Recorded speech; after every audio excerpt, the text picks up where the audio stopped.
রাতে ঘুমানোর সময় একটি আমল করুন, আল্লাহ তাআলা আপনার সকল মনের আশা পূরণ করে দিবেন। মানুষ আশা আকাঙ্ক্ষা নিয়েই বাঁচে। মানুষ মনের আশা পূরণ করার জন্য কত কিছুই না করে। কেউ গলায় তাবিজ ঝোলায়, কেউ পীরের পা ধোয়া পানি খায়, কেউ বহু কষ্ট করে নানা সাধনায় লিপ্ত হয়, শেষ পর্যন্ত ব্যর্থ হয়ে নিরাশ হয়ে পড়ে। অথচ আমরা ভুলে যাই, যার হাতে আমাদের সব কিছু, তার কাছেই তো চাইতে হবে। আল্লাহ তাআলা পবিত্র কোরআনের মধ্যে বলেন, ওয়াকালা রব্বুকুম উদউনি আস্তাজিব লাকুম, তোমরা আমাকে ডাকো, আমি তোমাদের ডাকে সাড়া দিব। তোমরা আমার কাছে চাও, আমি তোমাদের চাওয়া পাওয়া পূরণ করে দিব। এই জন্য চাইতে হবে আল্লাহ তাআলার কাছে, ডাকতে হবে আল্লাহ তাআলাকেই।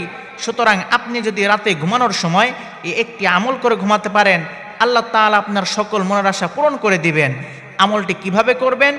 ইশার নামাজের পর রাতের যে কোনো সময় 2-4 রাকাত সালাতুল হাজত নামাজ আদায় করবেন। এরপর জায় নামাজের মধ্যে বসে 100 বার দুরূদ শরীফ পাঠ করবেন।